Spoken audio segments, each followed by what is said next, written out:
Over the last few weeks, we have covered a lot of information. You've learned how to regulate your nervous system. You know what it means to pause before you react. You've started separating shame from guilt. You've been practicing allowing instead of forcing. You've been showing up differently, or at least trying to. And then there's that one quiet moment, maybe in your car on the way home from somewhere, maybe at 2 a.m. when the house is quiet, maybe in the middle of just folding laundry, and it surfaces a memory, a specific conversation, a way you showed up that you wish with everything inside of you that you could take back. And you know, not from that crushing shame voice, not from the I am terrible spiral, but from something quieter and more honest. That this one is real. This one has your name on it. This is the legitimate guilt we talked about last week. And you just don't know what to do with it. You want to make it right, but every time you try, something happens. You either collapse into so much apologizing that the other person ends up comforting you, or you get so defensive and the apology turns into an explanation.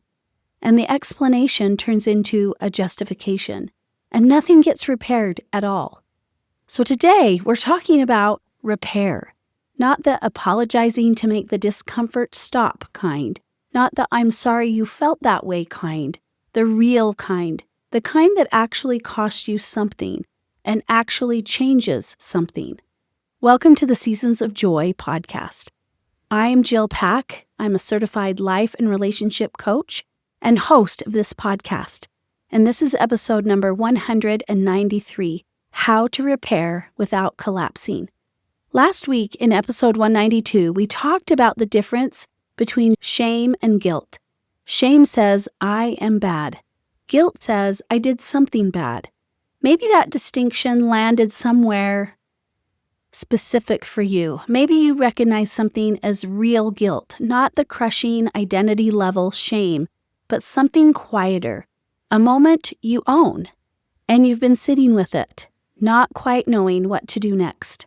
This episode is for you. Before we dive in, however, I want to tell you what this is and what it is not. It is not a script for getting a specific response from someone. It is not about becoming small enough that they forgive you. And it's not about the perfect words or guaranteed outcomes. This is about what it means to repair from a grounded, regulated place without collapsing into shame and without minimizing what actually happened. The question this episode answers is, how do I make this right without losing myself in the process? Most of us go into it already dysregulated, those conversations when we know we aren't feeling like ourselves. And when we're dysregulated, we fall into one of two traps, and both of them feel like the right thing to do in that moment. The first one is the collapse. You know this trap. You've probably done it. I've done it. It looks like over-apologizing. It sounds like, I'm so sorry. I know I failed you in so many ways. I don't blame you for feeling the way you do. I just feel so terrible about all of it. I don't know how you put up with me. And here's where it gets really tricky about the collapse.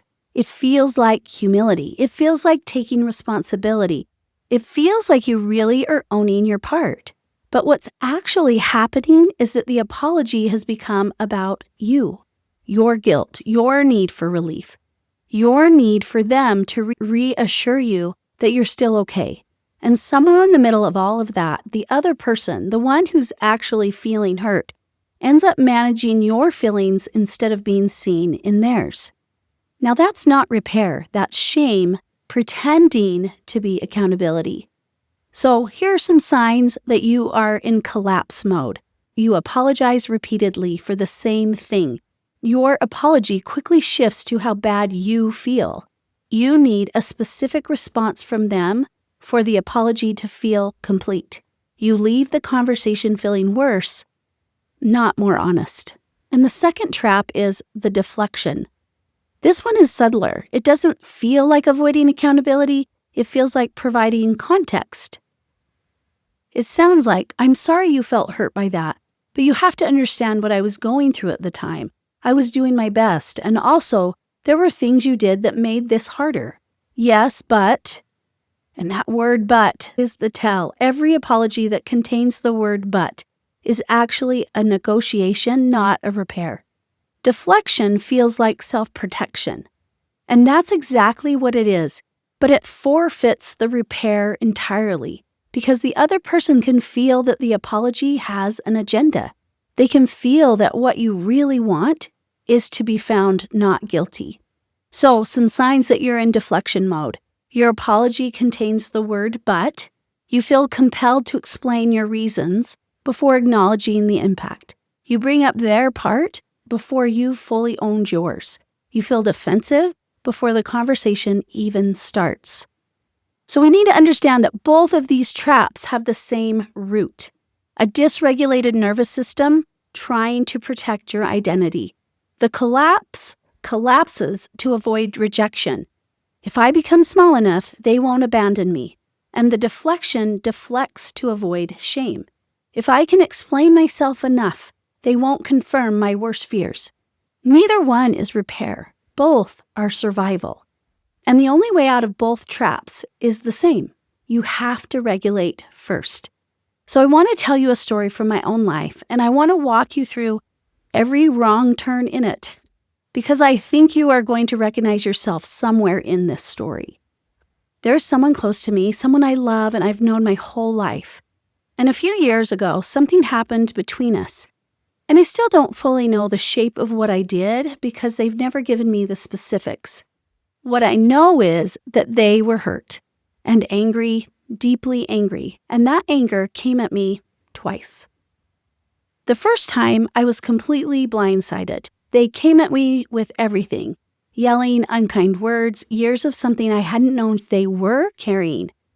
And I wanted to tell you I handled it with grace. I want to tell you I took a breath and I regulated my nervous system and I asked good questions. What actually happened is that I went completely offline. I sat there, frozen, absorbing every word. My nervous system had gone into full collapse. Not fight, not flight, but freeze. I didn't speak up and I didn't say, I want to hear you and I also need us to pause and come back to this when we're both regulated. I didn't set a single boundary around the conversation. I just sat there and took it.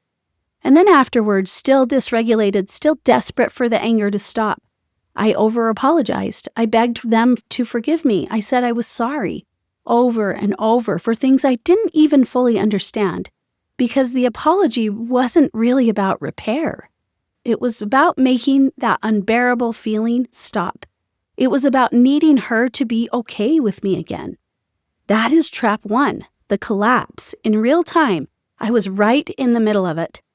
The second time it happened, I told myself I was going to be different. I had thought about the first conversation. I had some awareness now.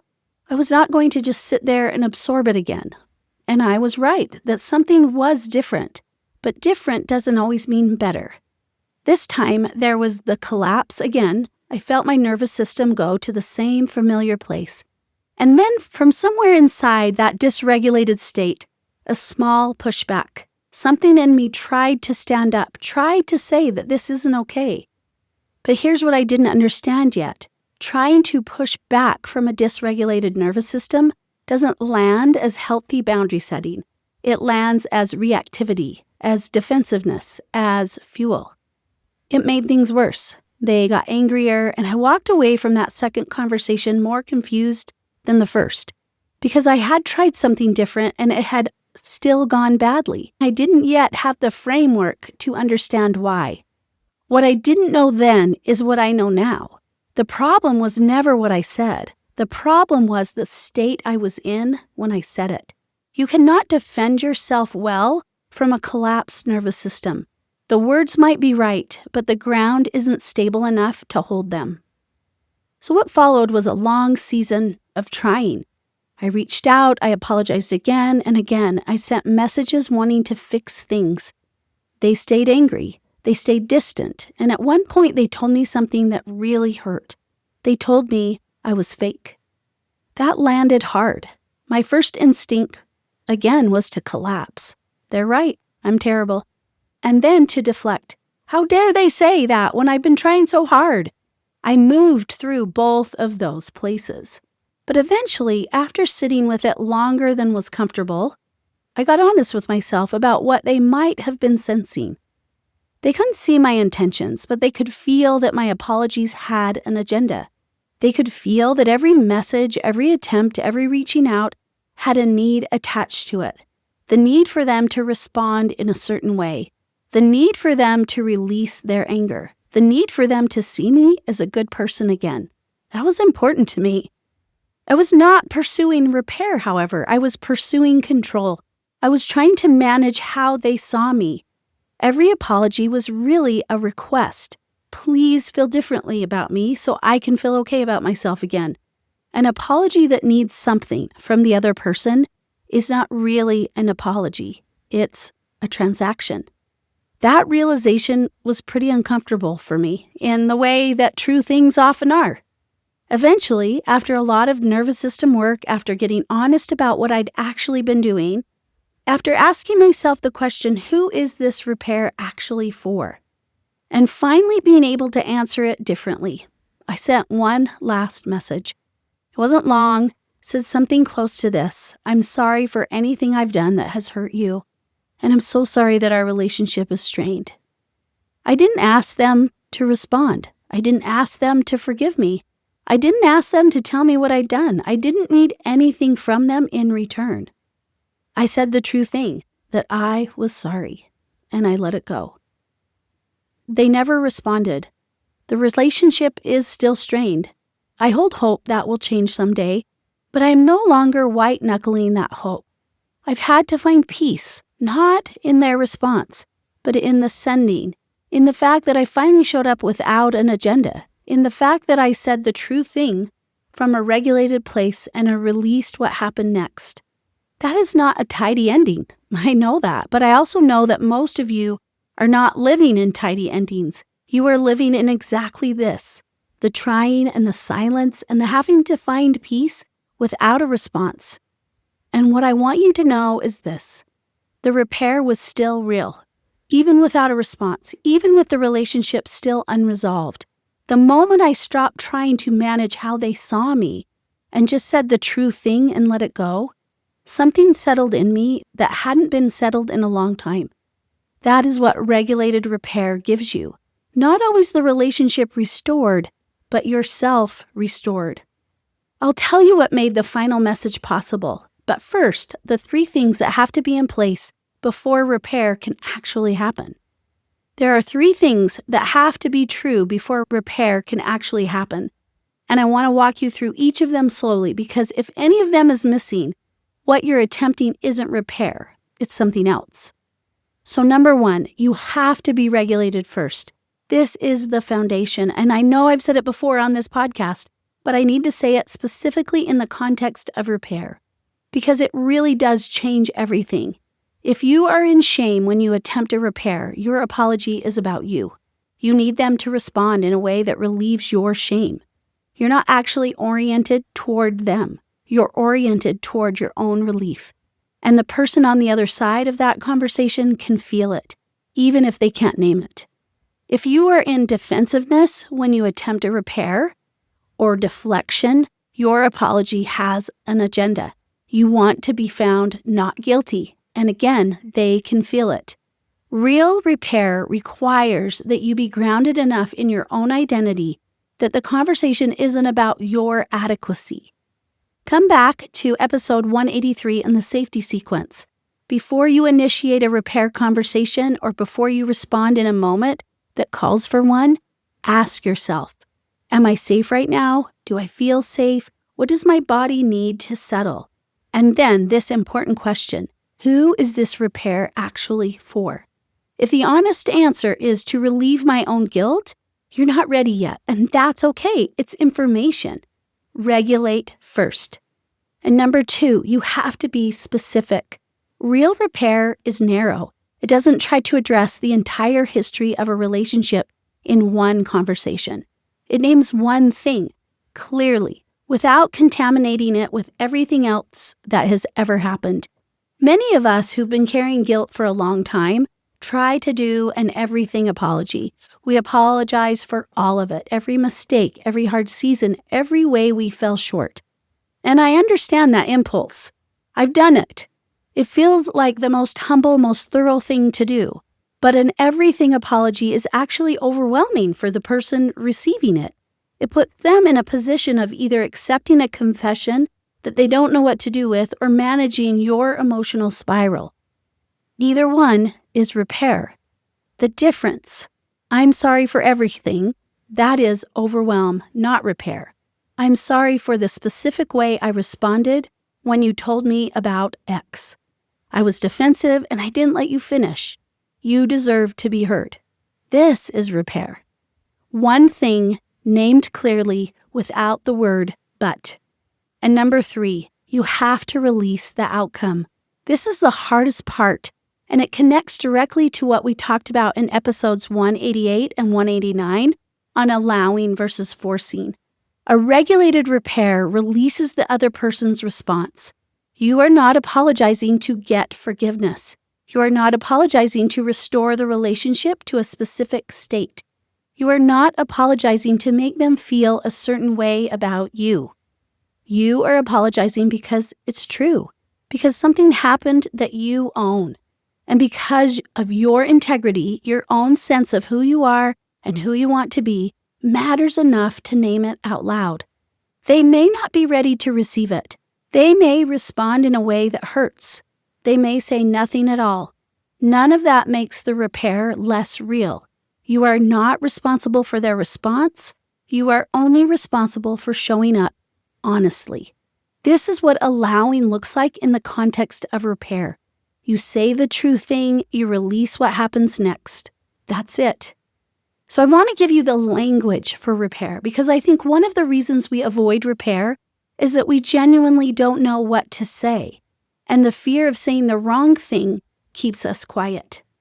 So let me show you 3 scenarios, and for each one I'll show you what collapse sounds like, what deflection sounds like, and what regulated repair sounds like. Let's start with scenario number 1 with an adult child.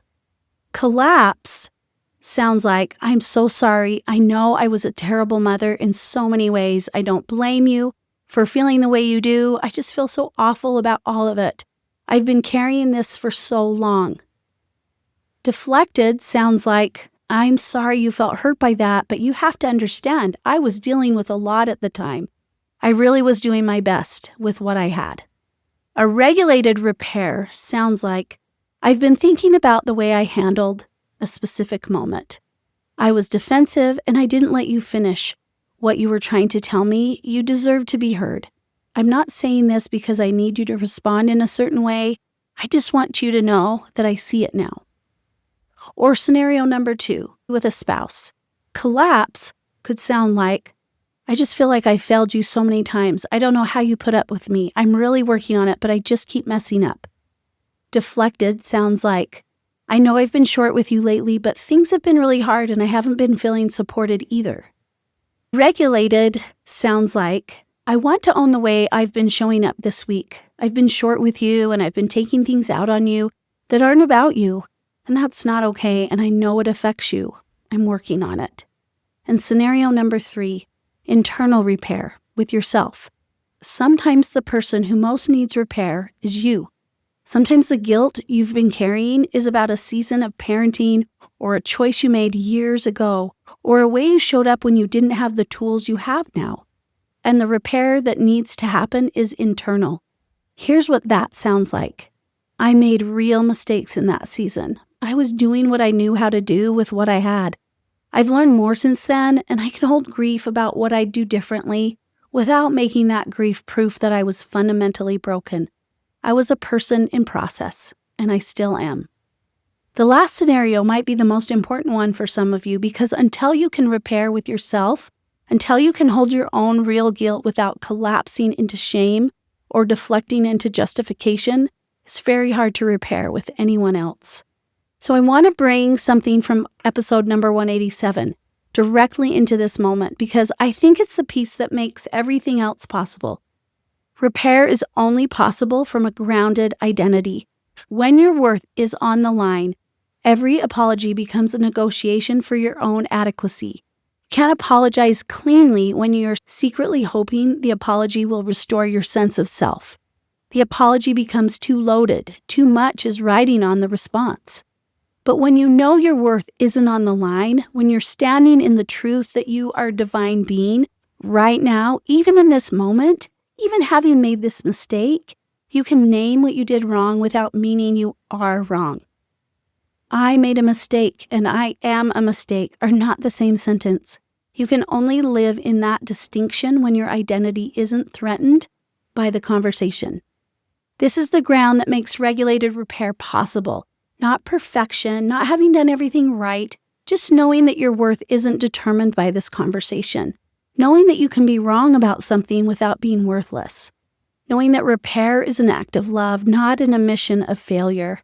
Our Heavenly Parents couldn't love you more than they do right now. Not if you do this repair perfectly, not if you receive it beautifully, not if the relationship is suddenly healed. Right now, exactly as you are, even carrying this real guilt, you are loved. That's the ground you stand on when you go into this conversation. So I told you earlier about the two scenarios, about the collapse and the reactive pushback. The months of pursuing this family member with apologies that had an agenda. And I told you about the moment that I finally saw what I was actually doing. So what made the final message different? What changed? 3 things. The same 3 things that I just walked you through. First, I got regulated before I sent it. I didn't write it in the middle of a sleepless night. I didn't send it in a moment of fresh hurt or fresh urgency. I waited until I could sit quietly and put my hand on my heart and just be with myself.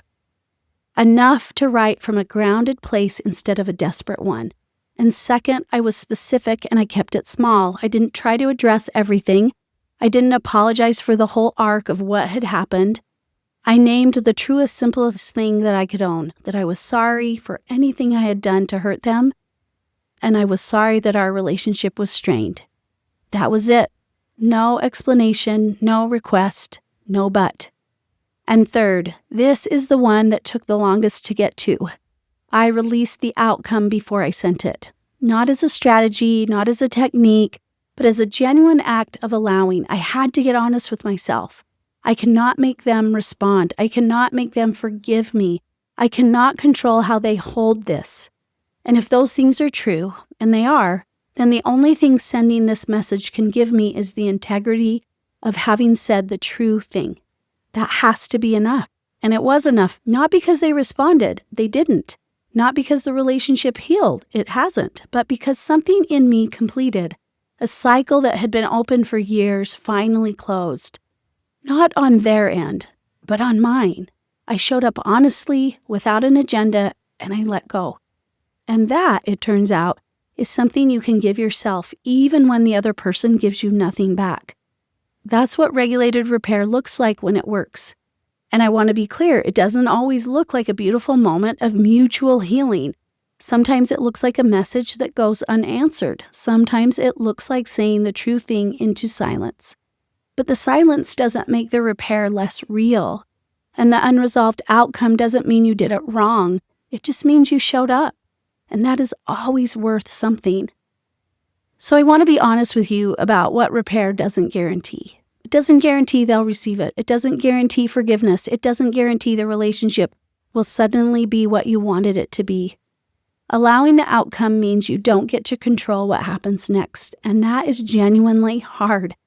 Especially for those of us who have been hoping that if we just say the right thing, finally, something will unlock. But here's what repair does give you, whether or not it's received the way you hope. You can stop carrying the weight of the unspoken thing. You've given the other person something real, a true accounting of what you see. Your nervous system completes a cycle that has been open, sometimes for years. You've modeled something, that it's possible to be wrong and still be whole. And you can move forward not because it's resolved, but because you showed up honestly. Repair does not require you to become small. It just requires you to become honest. And you are brave enough for that. I'm not asking you to have a hard conversation this week. I'm asking you to just notice. Is there a repair you've been carrying?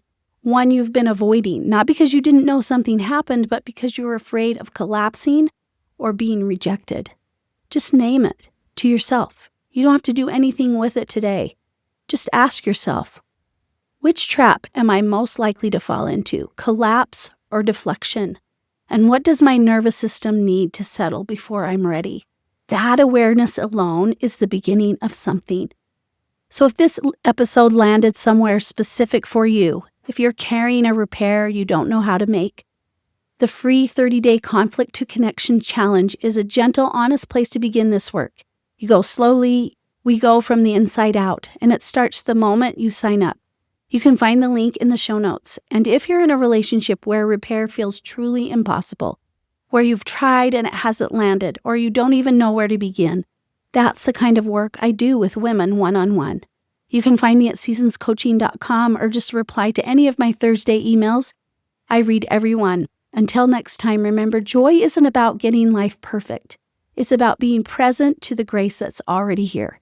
I'll talk to you soon.